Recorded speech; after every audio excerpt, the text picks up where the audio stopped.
الحمد لله رب العالمين والعاقبة للمتقين والصلاة والسلام على رسوله محمد وعلى آله وأصحابه أجمعين وعلى من تبعهم بإحسان إلى يوم الدين. أما بعد فأعوذ بالله من الشيطان الرجيم. بسم الله الرحمن الرحيم. أوفوا الكيل ولا تكونوا من المخسرين وزنوا بالقسطاس المستقيم ولا تبخسوا الناس أشياءهم ولا تعثوا في الأرض مفسدين. صدق الله مولانا العظيم.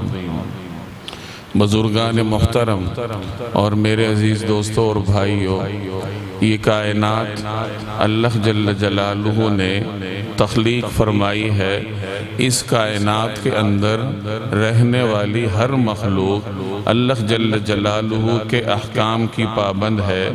انسان کو اللہ تعالیٰ نے اشرف المخلوقات اسی لیے بنایا کہ انسان اللہ تعالیٰ کے احکامات کا براہ راست مخاطب ہے، اور اللہ تبارک و تعالیٰ کے خلیفہ کی حیثیت سے وہ اس روئے زمین پر اللہ تعالیٰ کا نام بلند کرنے کا پابند ہے. جو انسان اس روئے زمین پر اللہ تعالیٰ کے احکامات کی پابندی کرتا ہے تو اسے اشرف المخلوقات ہونے کی حیثیت حاصل ہے.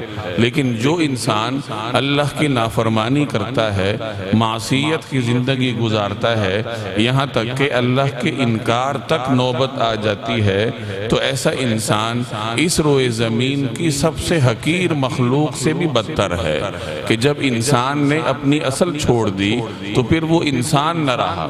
انسان کے ذمے اللہ نے دو قسم کی ذمہ داریاں عائد کی ہیں.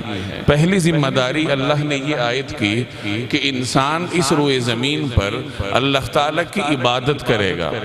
ہر انسان اللہ پر ایمان رکھے گا، توحید کی شمع اپنے دل میں روشن رکھے گا، اور ایمانیات کے جتنے اجزاء ہیں، جتنی تعلیمات ہیں، وہ ان کو پورا کرے گا. یہ ہر انسان کی پہلی ذمہ داری ہے. اور دوسری بنیادی ذمہ داری ہر انسان کی یہ ہے کہ انسان اپنے جیسے دوسرے انسانوں اور اس کائنات میں رہنے والی دیگر مخلوقات کے حقوق کو ادا کرے گا. اللہ نے ہر مخلوق کا حق رکھا ہے. جانور ہیں ان کا بھی حق ہے، نباتات ہیں ان کا بھی حق ہے، جمادات ہیں ان کا بھی حق ہے، انسان جیسے دوسرے انسان یہاں بستے ہیں ان کا بھی حق ہے. تو انسان کے اوپر اس روئے زمین پر رہنے والی ہر مخلوق کے کچھ حقوق ہیں. ان حقوق کو ادا کرنا یہ انسان کا بنیادی فرض ہے. تو دو قسم کے فرائض ہیں انسان کے. پہلا فرض اللہ کا ہے، اللہ کی جانب سے، جسے حقوق اللہ کہا جاتا ہے، کہ انسان ایمان رکھے گا اللہ پہ، اللہ کے احکامات کی اطاعت کرے گا. اور دوسرا حق مخلوقات کا ہے جسے حقوق العباد سے تعبیر کیا جاتا ہے، کہ انسان اپنے جیسے انسانوں کے حقوق کو ادا کرے گا. قرآن کریم میں اللہ تعالیٰ نے ان حقوق کو ادا کرنے کے فوائد بھی بیان فرمائے ہیں کہ جو آدمی اللہ کے حقوق ادا کرتا ہے، اللہ پر ایمان رکھتا ہے، تو اس کی حیثیت کیا ہے، اس کا فائدہ کیا ہے. اور اسی طریقے سے جو آدمی مخلوقات کے حقوق کو ادا کرتا ہے اس کے الگ فوائد ہیں، وہ بھی قرآن کریم نے بیان فرمائے. چنانچہ جو شخص اللہ کا حق ادا کرتا ہے، ایمان رکھتا ہے، اس کے دل میں کلمہ توحید کی شمع روشن ہے، اللہ کو ایک مانتا ہے، اسی کے سامنے سر جھکاتا ہے، مصیبت کے وقت اسی کا دروازہ کھٹکھٹاتا ہے، اللہ پر توکل کرتا ہے، اللہ کے سوا کسی غیر کو دیکھتا نہیں ہے، تو اس کے بارے میں قرآن کریم کہتا ہے أَلَمْ تَرَ كَيْفَ ضَرَبَ اللَّهُ مَثَلًا كَلِمَةً طَيِّبَةً كَشَجَرَةٍ طَيِّبَةٍ کہ کیا آپ نے نہیں دیکھا کہ اللہ تعالیٰ تمہیں مثال دیتا ہے کلمہ طیبہ کی، ایک اچھے کلمے کی مثال دیتا ہے کہ اچھا کلمہ کس کی طرح ہوتا ہے. تو فرمایا اچھا کلمہ کشجرۃ طیبہ، ایک اچھے درخت کی طرح ہوتا ہے۔ اور اس اچھے درخت کی صفت کیا ہے، اس کی خوبی کیا ہے؟ اصلھا ثابت، اس کی جو جڑیں ہیں وہ زمین میں قائم ہیں، برقرار ہیں، گہری ہیں۔ وفرعھا فی السماء، اور اس کی جو شاخیں ہیں وہ اتنی بلند ہیں کہ گویا آسمان کو چھو رہی ہیں، اور وہ اپنا پھل دیتا ہے ہر وقت اللہ کے حکم سے۔ تو یہ اللہ تعالیٰ نے ایک اچھے کلمہ طیبہ کی مثال دی ہے۔ اور کلمہ طیبہ سے یہاں کیا مراد ہے؟ تو مفسرین فرماتے ہیں یہاں کلمہ طیبہ سے مراد ایمان ہے، ایمان کی شمع ہے جو ہر انسان کے دل میں روشن ہونی چاہیے۔ تو جو آدمی اپنے دل میں ایمان کو جگا لے، ایمان کو جگہ دے، تو اللہ نے اس کی مثال دی ہے کہ کلمہ طیبہ یعنی ایمان والے شخص کی مثال ایک ایسے درخت کی طرح ہے جو بڑا پاکیزہ ہے، کشجرۃ طیبہ، پاکیزہ درخت کی طرح۔ اب اس پاکیزہ درخت سے کیا مراد ہے؟ تو مفسرین فرماتے ہیں کہ اس پاکیزہ درخت سے مراد کھجور کا درخت ہے، کیونکہ آگے اللہ نے اس درخت کی جو صفات بیان فرمائی ہیں وہ کھجور میں پائی جاتی ہیں۔ صفات کیا بیان فرمائی؟ اصلھا ثابت، اس کی جڑیں زمین میں قائم ہیں، برقرار ہیں، گہری ہیں۔ وفرعھا فی السماء، اور اس کی شاخیں بلند ہیں، آسمان کی طرف گئی ہیں۔ تؤتی اکلھا کل حین باذن ربھا، اور وہ ہر وقت ہر موسم میں سارا سال پھل دیتا ہے اللہ کے حکم سے۔ تو کھجور کے درخت میں بھی یہی صفات ہوتی ہیں کہ اس کی جڑیں زمین میں گہری ہوتی ہیں، برقرار ہوتی ہیں، اور اتنی مضبوطی سے جمی ہوتی ہیں کہ کھجور کا وہ بلند و بالا درخت ہر قسم کی ہواؤں کو برداشت کرتا ہے، ہر قسم کے موسم کا مقابلہ کرتا ہے، اور کسی قسم کی تیز ہوا اسے شکست نہیں دے سکتی، اسے گرا نہیں سکتی۔ تو پہلی صفت تو یہ ہوئی کہ اس کی جڑیں زمین میں قائم ہوتی ہیں، برقرار رہتا ہے وہ درخت۔ اور دوسری مثال کیا ہے، صفت کیا ہے کہ وہ بلند ہوتا ہے۔ تو کھجور کا درخت بلند ہوتا ہے، اس کی شاخیں کافی بلند ہوتی ہیں۔ اور تیسری صفت بیان فرمائی کہ وہ پھل ہر موسم میں دیتا ہے۔ تو کھجور ہر موسم میں پائی جاتی ہے۔ کھجور کا درخت انسان کے لیے ہر موسم میں نفع مند ہے۔ اول تو کھجور کا درخت سال کے اکثر موسموں میں پھل دیتا ہے، اور اگر کسی موسم میں اس پہ پھل نہیں بھی آتا تو اس کے تنے کا گودا استعمال ہوتا ہے، اس کے پتے مختلف مقاصد کے لیے انسان استعمال کرتا ہے۔ گویا یہ ایک ایسا درخت ہے جو سدا بہار ہے، جو انسان ہر موسم میں استعمال کرتا ہے۔ تو گویا کہ ایک ایماندار شخص جس کے دل میں توحید کی شمع روشن ہو تو وہ اس درخت کی مانند ہے، یعنی جس شخص کے دل میں ایمان کی شمع ہوگی تو اللہ تعالیٰ اس کو برقرار رکھے گا، اس کی جڑیں زمین میں گہری ہوں گی۔ اس کائنات میں اس کے لیے اپنا نام برقرار رکھنا آسان ہوگا، مصیبتیں اسے جھکا نہیں سکتی۔ زمانے کی جو سرد و گرم ہے، مختلف موسموں کی تپش ہے، وہ ایسے انسان کو شکست نہیں دے سکتی جو انسان اللہ پر مضبوط ایمان رکھتا ہے۔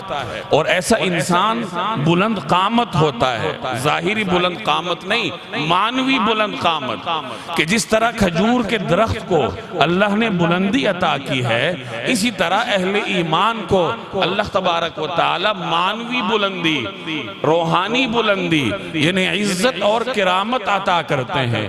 اور جیسے کھجور کا درخت سال کے ہر موسم میں نفع مند ہوتا ہے، اسی طرح ایماندار شخص کا ایمان اسے ہر موسم میں فائدہ دیتا ہے، اور اس کا وجود دوسرے انسانوں کے لیے باعث رحمت اور باعث شفقت ہوتا ہے۔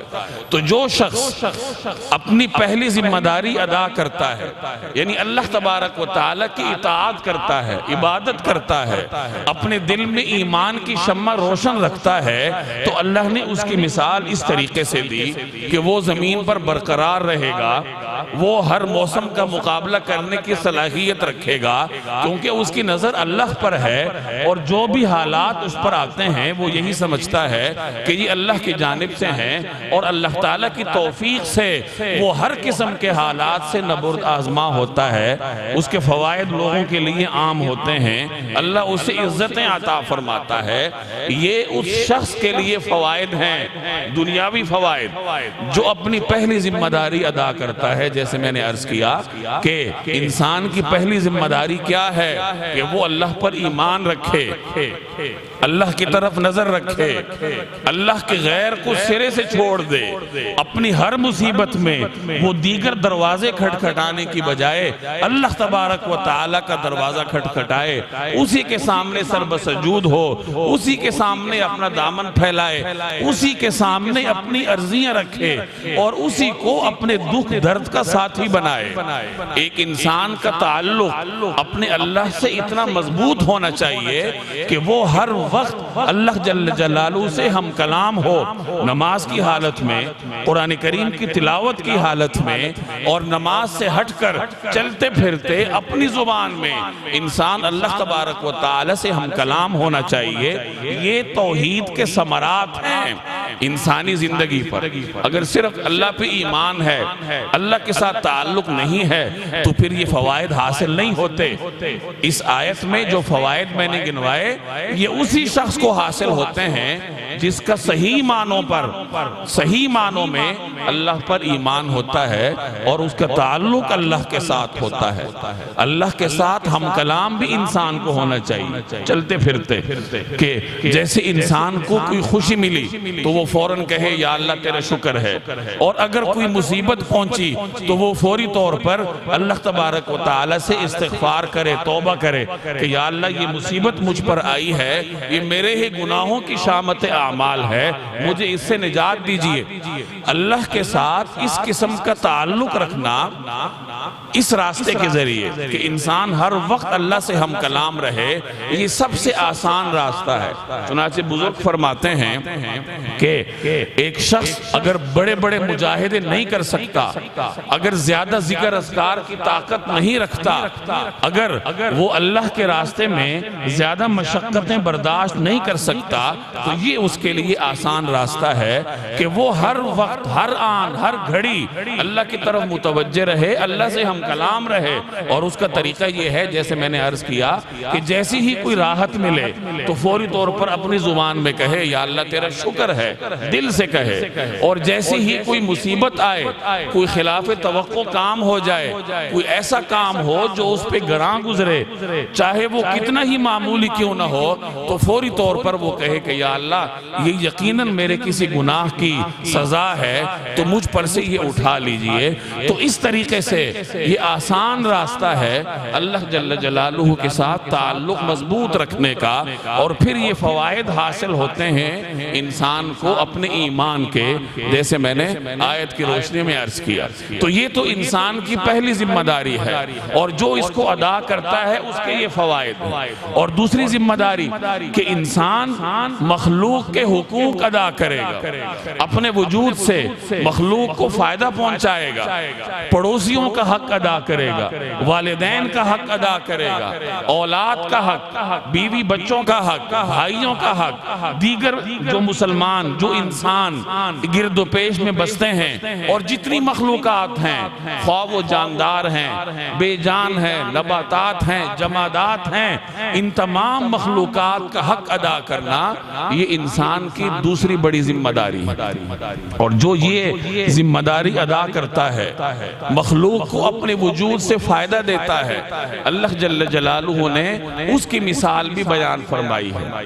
چنانچہ سورۃ الرعد میں ایک جگہ اللہ جل جلالہ ارشاد فرماتے ہیں کہ اللہ تعالیٰ آسمان سے بارش برساتا ہے، چنانچہ بارش برسنے کے بعد وادیاں بہہ نکلتی ہیں، بارش برسنے کے بعد عام طور پر وادیوں میں پانی بہتا ہے اور اس بہتے ہوئے پانی کے اوپر جھاگ بنتی ہے. پانی بہ رہا ہے اور اس کے اوپر جھاگ بنتی ہے اور یہی جھاگ انسان کو وہاں بھی بنتی ہوئی نظر آتی ہے کہ جب آدمی بھٹی کے اندر برتن تپاتا ہے, کوئی دھات گرم کرتا ہے زیور بنانے کے لیے یا برتن بنانے کے لیے, تو اس وقت بھی جھاگ نظر آتی ہے. تو ایک مثال دی سیلاب کی کہ پانی بہتا ہے اور اس کے اوپر جھاگ بنتی ہے, اور دوسری مثال دی دھاتوں کو بھٹی میں تپانے کی کہ دھات بھٹی میں گرم کرتے ہو سونا بنانے کے لیے, برتن بنانے کے لیے, تو سونے کے اوپر بھی وہ جھاگ بنتی ہے, برتنوں کو تپاتے وقت بھی اس کے اوپر جھاگ بنتی ہے. تو آگے فرمایا کہ جہاں تک تعلق ہے اس جھاگ کا تو وہ بیکار گزرتا ہے. سیلاب بہتا ہے, پانی بہتا ہے تو وہ جھاگ ختم ہو جاتی ہے, اور وہی پانی جو نیچے بہتا ہے وہ انسانوں کو فائدہ دیتا ہے. اسی طریقے سے برتن تپانے کے لیے, برتن بنانے کے لیے دھات کو گرم کیا تو برتن برقرار رہا اور وہ جھاگ غائب ہو گئی. اب یہ برتن کیوں برقرار رہا اور وہ سیلاب کا پانی کیوں برقرار رہا؟ تو اس کا ذکر اسی آیت کے آخری حصے میں ہے کہ وَأَمَّا مَا يَنْفَعُ النَّاسِ فَيَمْكُسُ فِي الْأَرْضِ, کہ جو چیز لوگوں کو فائدہ دیتی ہے وہ زمین میں برقرار رہتی ہے. کہ پانی لوگوں کو فائدہ دیتا ہے تو پانی برقرار رہا, جھاگ سے لوگوں کو کوئی فائدہ نہیں ہوتا تو وہ ہوا میں تحلیل ہو جاتا ہے, غائب ہو جاتا ہے. اسی طرح برتن بناتے وقت بھٹی میں جو ایک جھاگ سی بنتی ہے تو وہ جھاگ غائب ہو جاتی ہے کیونکہ وہ لوگوں کے لیے فائدہ مند نہیں ہے, اور وہ برتن اپنا وجود برقرار رکھنے میں کامیاب ہوتا ہے کیونکہ اس سے لوگوں کو فائدہ ہوتا ہے. تو یہ اس شخص کے فوائد ہیں جو اپنی دوسری ذمہ داری ادا کرتا ہے, جو لوگوں کے حقوق ادا کرتا ہے, جو اپنے وجود سے, اپنے الفاظ سے, اپنے کلمات سے, اپنے جسم سے, اپنے تمام اعضاء سے لوگوں کے لیے فائدے کا سبب بنتا ہے. تو اللہ تبارک و تعالی اسے سونے, برتنوں اور پانی کی طرح برقرار رکھتا ہے. لیکن جو شخص لوگوں کو نقصان دیتا ہے تو اللہ تعالیٰ جھاگ کی طرح اسے غائب کر دیتا ہے. خواہ وہ کتنا ہی زیادہ کیوں نہ ہو, کتنا ہی مالدار کیوں نہ ہو, کتنے ہی بڑے منصب پر کیوں نہ ہو, لیکن اس کی مثال وہ بلبلے یا جھاگ کی طرح ہے جو تھوڑے وقت میں نمودار ہوتا ہے, لوگوں کو نظر آتا ہے اور پھر بالآخر غائب ہو جاتا ہے. تو یہ انسان کی ذمہ دو ذمہ داریاں ہیں, اور ان دونوں ذمہ داریوں کو ادا کرنے کے اپنے فوائد ہیں جس کا ذکر اللہ تبارک و تعالی نے قرآن کریم میں جگہ جگہ کیا. یاد رکھیے کہ مسلمان معاشرے کے لیے جو شخص فائدہ مند ثابت ہوتا ہے, انسانی معاشرے کے لیے جو شخص فائدہ مند ثابت ہوتا ہے, اللہ تبارک و تعالی اسے دوام بخشتا ہے. وہ دنیا میں یاد رکھا جاتا ہے, تاریخ اسے یاد رکھتی ہے. اور جو شخص لوگوں کو اپنی ذات سے نقصان دیتا ہے, اپنے علم سے نقصان دے, علم بھی بعض اوقات دوسروں کے لیے باعث نقصان ہوتا ہے.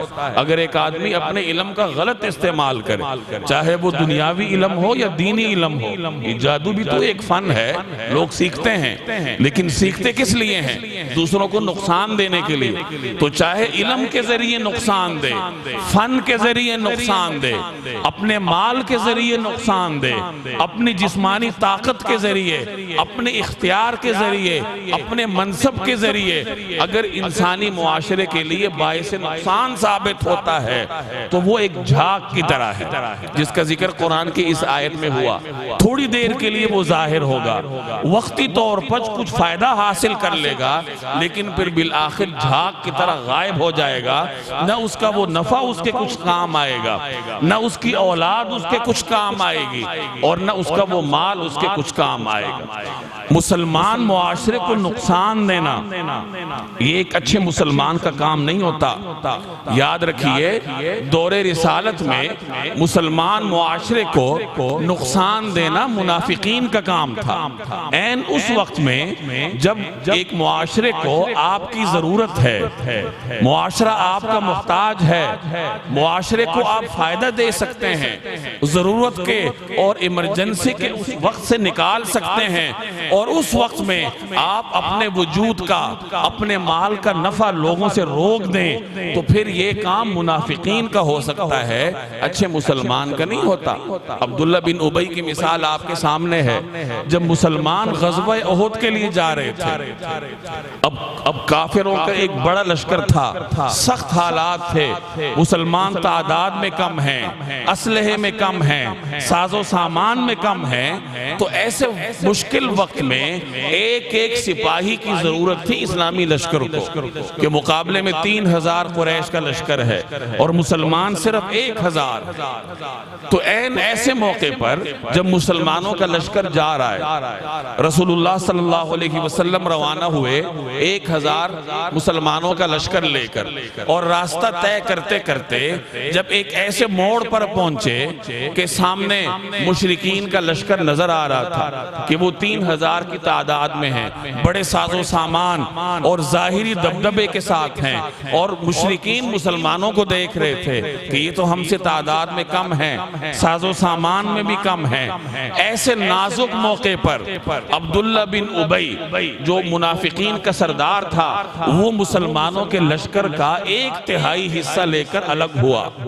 یعنی جس وقت مسلمانوں کے لشکر کو اپنی بقا کے لیے، مسلمان معاشرے کو اپنی مستقبل کے لیے ایک ایک سپاہی کی ضرورت تھی، ایسے ضرورت کے وقت میں منافقین اپنا وجود لے کے الگ ہو گئے اور مسلمانوں کے لشکر سے ایک حصہ، 1/3 حصہ کٹ گیا۔ 1000 میں سے 300 نکال دیں تو 1/3 حصہ کٹ جاتا ہے۔ تو یہ منافقین کی صفت ہے کہ جب ان کی ضرورت ہوتی ہے مسلمان معاشرے کو، تو وہ مسلمان معاشرے کو اپنے وجود سے، اپنی طاقت سے، اپنے مال سے فائدہ نہیں ہونے دیتے اور مسلمان معاشرے کے لیے نقصان کا سبب بنتے ہیں۔ آپ آج اپنے معاشرے میں دیکھ لیں، بالخصوص آج کل کے حالات میں جب ہم وبا کا شکار ہیں، لوگ کثرت کے ساتھ مر رہے ہیں، کوئی اس وبا سے مر رہا ہے، کسی کے دیگر طبی اسباب ہیں، تو ہر محلے میں جنازے اٹھ رہے ہیں، لوگ بے روزگاری کا شکار ہیں، لوگوں کو تنخواہیں نہیں ملتی، اور ایسے وقت پر یہ جو پیٹرول کی مصنوعی قلت بنائی گئی ہے اور مصنوعی طور پر پیٹرول کی مارکیٹ میں کمی لا کر یا اس میں ملاوٹ کر کے لوگ فائدہ اٹھا رہے ہیں، تو چاہے وہ کتنا ہی نمازی کیوں نہ ہو، کتنا ہی پرہیزگار کیوں نہ ہو، کتنا ہی بظاہر سنت پہ عمل پیرا کیوں نہ ہو، داڑھی والا ہو، سفید لباس والا ہو، حاجی صاحب ہو، لیکن کام اس نے منافقین والا کیا، کام اس نے عبداللہ بن ابی والا کیا کہ پیٹرول ہمارے معاشرے کی اہم ضرورت ہے، بالخصوص ایسے وقت میں، اور پیٹرول روک لینا سوسائٹی کو جامد کرنے کے متعارف ہے۔ تو جو آدمی ایسے نازک موقع پر پیٹرول کی فراوانی میں رکاوٹ بنتا ہے، چاہے کسی بھی طریقے سے ہو، اس کو سٹور کر کے ہو، اس میں ملاوٹ کر کے ہو، اس کو مہنگا بیچ کر کے ہو، تو ایسے موقع پر، ایسے خطرناک اور سخت حالات میں جو آدمی مسلمان معاشرے سے، ہمارے اس وبا زدہ معاشرے سے پیٹرول روکنے کا سبب بن رہا ہے، تو وہ اپنے آپ کو منافقین کے صف میں سمجھے، کیونکہ اس نے مسلمان معاشرے کے لیے ایک ایسے وقت میں مشکلات پیدا کر دی ہیں جب مسلمان معاشرے کو پیٹرول کی ضرورت تھی۔ ذخیرہ اندوزی کی جو اپنی مذمتیں ہیں، نبی کریم صلی اللہ علیہ وسلم نے ذخیرہ اندوزی کی جو وعیدیں بیان فرمائی ہیں، وہ اپنی جگہ، وہ ایک الگ بحث ہے، لیکن اس کام کرنے کے جو دیگر نتائج ہیں، وہ میں نے عرض کیے کہ یہ مسلمانوں کا کام نہیں ہے، یہ منافقین کا کام ہو سکتا ہے۔ میں نے شروع سے عرض کیا کہ جو آدمی اپنے ذمہ عائد فرائض کو پورا کرتا ہے، دونوں فرائض کو، ایمان بھی رکھتا ہے اور اپنے وجود سے لوگوں کو فائدہ بھی دیتا ہے، تو ایسا شخص کامیاب ہے، دنیا میں بھی اور آخرت میں بھی۔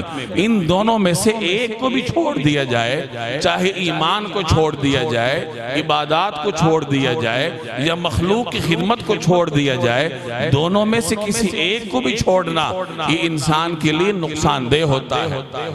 تو ایک ہے نفع پہنچانا، ایک ہے نقصان پہنچانا۔ ایک آدمی قوم کو نفع نہیں پہنچا سکتا، نہ پہنچائے، لیکن کم از کم نقصان تو نہ پہنچائے۔ اور ایسے موقع پر قوم کے لیے نقصان کا سبب بننا، اس سے بڑھ کر کوئی اور ظلم نہیں ہے۔ ناپ تول میں کمی کرنا۔ قوم شعیب کی مثالیں آپ کے سامنے ہیں۔ قرآن کریم جگہ جگہ قوم شعیب کی مثالیں دیتا ہے۔ حضرت شعیب علیہ السلام یہ اہل مدین کی طرف مبعوث ہوئے تھے۔ حجاز کی جو آخری حدود ہیں شام کی طرف، اس علاقے میں، اس خطے میں یہ جگہ واقع تھی۔ تو بہرحال یہ قوم ایک ایسی جگہ آباد تھی جو تجارتی شاہراہ تھی۔ یہاں سے عرب سے لوگ شام جاتے تھے، شام والے عرب جاتے تھے۔ ایک بڑی تجارتی شاہراہ پر یہ لوگ آباد تھے اور خوشحال تھے۔ تاجر پیشہ قوم تھی، امیر تھی، دولت کی فراوانی تھی، لیکن ان کے اندر ان دونوں ذمہ داریوں میں کمی آ گئی۔ اللہ نے جو دو ذمہ داریاں عائد کی، انہوں نے یہ دونوں ذمہ داریاں چھوڑ دی۔ اللہ نے پہلی ذمہ داری کیا عائد کی ہے؟ ایمان رکھنا۔ انہوں نے ایمان چھوڑ دیا، شرک میں مبتلا ہوا، ایک درخت کی پوجا کرنے لگے اور مختلف طریقوں سے اللہ کو چھوڑ کر دیگر چیزوں کی عبادت کرنے لگے اور پوجا کرنے لگے۔ اور اللہ نے جو دوسری صفت دوسرا فرض عائد کیا ہے کہ لوگوں کو فائدہ پہنچاؤ، اس سے روگردانی انہوں نے اس طرح اختیار کی کہ یہ ناپ تول میں کمی کرتے تھے۔ جب کسی کو کچھ دیتے تھے تو کم کر کے دیتے تھے، اور اگر لینا ہوتا تو کوشش کرتے تھے کہ زیادہ لیں۔ اس طریقے سے ناپ تول میں ڈنڈی مارتے تھے۔ اور ایک اور جو بڑی بیماری ان میں تھی وہ غنڈہ ٹیکس کی تھی کہ یہ راستوں پر رکاوٹیں بناتے تھے اور اپنے اختیار کو استعمال کر کے لوگوں سے جبرن ٹیکس لیتے تھے، جسے غنڈہ ٹیکس کہہ لیجئے یا کچھ بھی کہہ لیجئے۔ تو یہ ان کی ایک اور بڑی بیماری تھی۔ تو ایمان کو بھی چھوڑا اور لوگوں کو فائدہ پہنچانا تو ایک طرف رہا، لوگوں کے لیے نقصان کا سبب بنے، لوگوں کے حقوق کی پامالی کرنے لگے، لوگوں کو چیزیں کم کر کے دیتے تھے، ٹیکس وصول کرتے تھے ناجائز طور پر۔ تو اللہ تعالیٰ نے ان کی اصلاح کے لیے حضرت شعیب علیہ السلام کو مبعوث کیا۔ حضرت شعیب نے انہیں سمجھایا کہ یا قوم اوفوا المکیال والمیزان بالقسط، کہ اے میری قوم ناپ تول انصاف کے ساتھ کیا کرو، ولا تبخسوا الناس اشیاءہم، لوگوں کو ان کی چیزیں دیتے وقت کمی نہ کیا کرو، لوگوں کو نقصان نہ دو، ولا تعثوا فی الارض مفسدین، اور زمین میں فساد مت مچاؤ۔ یہ جو تم غنڈہ ٹیکس وصول کرتے ہو، لوگوں سے جبرن پیسے لیتے ہو، یہ چھوڑ دو۔ لیکن قوم باز نہ آئی، بلکہ الٹا شعیب علیہ السلام کے گلے پڑ گئی کہ یا شعیب ان صلاتک تأمرک ان نترک ما یفعل فی اموالنا ما نشاء، کہ اے شعیب تم جو نمازیں پڑھتے ہو، کیا یہ نماز تمہیں مجبور کرتی ہے اس بات پر کہ تم ہمیں کہو کہ ہم چھوڑ دیں اپنے اموال میں اپنی مرضی سے تصرف کرنا؟ یعنی آج کل کا جو سرمایہ دارانہ تصور ہے کہ میرا مال ہے تو میری مرضی ہے، میں جیسے استعمال کروں، میں کیوں زکوٰۃ دوں، میں کیوں صدقہ دوں، کمایا میں نے ہے تو خرچ بھی میں اپنی مرضی سے کروں۔ تو یہ تصور کوئی نیا نہیں ہے، قوم شعیب کا بھی یہی تصور تھا کہ انہوں نے حضرت شعیب سے کہا کہ ہمارا مال ہے تو ہم اپنی مرضی سے اس میں تصرف کریں گے، تم ہمیں اس بات پر کیوں مجبور کرتے ہو کہ ہم اپنے ہی مال میں اپنی مرضی نہ چلائیں؟ ہمارا مال ہے، چاہے ہم لوگوں کو کم کر کے دیں، زیادہ کر کے دیں، مال بیچتے ہیں، چاہے ہم ڈنڈی ماریں، جو مرضی کریں، ہمارا مال اور ہماری مرضی ہم جانیں، تو کیوں ہمیں مجبور کرتے ہو کہ ہم اپنے کمائے ہوئے مال میں اپنی مرضی نہ چلائیں؟ تو اس طریقے سے بجائے اس کے کہ وہ حضرت شعیب علیہ السلام کی نصیحت پر کان دھرتے اور ایمان سے بھی مشرف ہوتے اور لوگوں کو نقصان دینے سے باز آتے، انہوں نے اس پر عمل کرنے کے بجائے حضرت شعیب کا مذاق اڑانا شروع کیا۔ تو اللہ تعالیٰ نے ان پہ عذاب بھیجا۔ قرآن کریم میں جگہ جگہ قوم شعیب کے عذاب کو مختلف طریقوں سے بیان کیا گیا۔ ایک جگہ اللہ ارشاد فرماتا ہے کہ فَأَخَذَتْهُمُ الرَّجْفَةُ، کہ انہیں ایک زلزلے نے آ لیا، چنانچہ وہ اپنے گھروں میں اوندھے منہ پڑے رہے۔ ایک اور جگہ اللہ ارشاد فرماتا ہے وَأَخَذَتِ الَّذِينَ ظَلَمُوا الصَّيْحَةُ کہ انہوں نے جو ظلم کیا تھا تو ظالموں کو ایک چنگھاڑ نے پکڑ لیا۔ اور ایک تیسری جگہ اللہ ان کے بارے میں ارشاد فرماتا ہے فَأَخَذَهُمْ عَذَابُ يَوْمِ الظُّلَّةِ ان کو ایک بادل والے دن عذاب نے آ کے پکڑا۔ مفسرین فرماتے ہیں کہ ہوا یہ تھا کہ اللہ تعالیٰ نے ان پر بطور عذاب کے پہلے سخت گرمی مسلط 7 دن اللہ نے ان پر ہوا کو روک دیا، سخت حبس کا ماحول بنا، شدید گرمی تھی، پانی اور سایہ درختوں کا سایہ بھی اس گرمی کو کم کرنے میں کوئی فائدہ مند ثابت نہ ہوا۔ تو یہ لوگ بدحواس ہو کر اپنے گھروں سے نکلے، جنگل کی طرف صحرا کی طرف نکل گئے، گھر چھوڑ دیے انہوں نے، اتنے بدحواس ہوئے۔ اور جب باہر نکلے تو انہیں ایک بادل نظر آیا، اللہ نے ایک جگہ بادل بھیجا تو یہ خوش ہو کر اس بادل کے نیچے چلے گئے کہ یہاں ہمیں سایہ ملے گا، بادل سے ٹھنڈی ہوا بھی مل جائے گی، شاید بارش بھی برسے۔ تو جب یہ سارے کے سارے اس بادل کے نیچے جمع ہو گئے تو اللہ تعالیٰ نے اس بادل سے آگ برسانی شروع کی اور زمین پر زلزلہ آیا اور فرشتے نے ایک چنگھاڑ ایسی ماری، ایک چیخ ایسی ماری جس سے ان کے کلیجے پھٹ گئے۔ تو اسی عذاب کو اللہ تعالیٰ نے کہیں چنگھاڑ کے عذاب سے تعبیر کیا، کہیں زلزلے کے عذاب سے تعبیر کیا اور کہیں بادل والے دن کے عذاب سے تعبیر کیا۔ یہ جو شدید عذاب ان پر آیا اس کی بنیادی وجہ کیا تھی؟ شرک کرنا اور ناپ تول میں کمی کرنا، یعنی اللہ کے دونوں حقوق کو پامال کرنا جو اللہ نے عائد کیے ہیں، حقوق اللہ میں بھی کمی، اللہ کی اطاعت نہ کرنا اور مخلوق کو بجائے فائدہ پہنچانے کے نقصان دینا، ناپ تول میں کمی کرنا۔ اور یہی گناہ ہمارے معاشرے میں بھی ہے، ناپ تول میں کمی۔ ہر دوسرا دکاندار اس کا شکار ہے، کوشش ہر آدمی کرے گا کہ میں زیادہ فائدے کے لیے ڈنڈی مار لوں۔ تو میرے بھائی قرآن کریم مثالوں سے بھرا پڑا ہے۔ وَكَمْ قَصَمْنَا مِنْ قَرْيَةٍ كَانَتْ ظَالِمَةً وَأَنشَأْنَا بَعْدَهَا قَوْمًا آخَرِينَ اللہ فرماتا ہے کہ تم سے پہلے کتنی ایسی بستیوں کو میں نے ہلاک کیا جو ظالم تھیں اور ان کی جگہ میں نے اور قومیں پیدا کر۔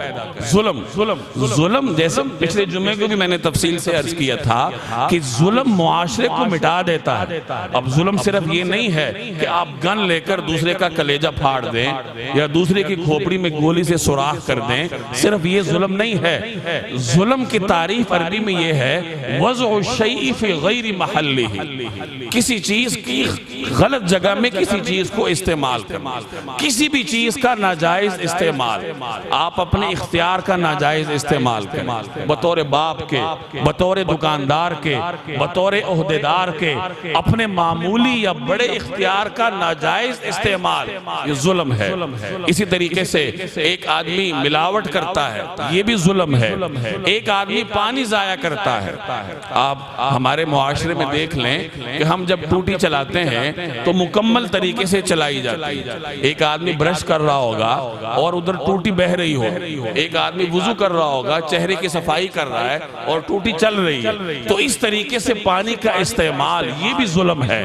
تو ظلم چاہے چھوٹا ہو یا چاہے بڑا ہو، وہ اس قوم کو تباہ کرنے کے لیے کافی ہوتا ہے۔ اور ہمارے معاشرے میں ہر قسم کا ظلم آپ کو نظر آئے گا۔ ناپ تول میں کمی یہاں پر ہے جس کی وجہ سے ایک قوم برباد ہوئی۔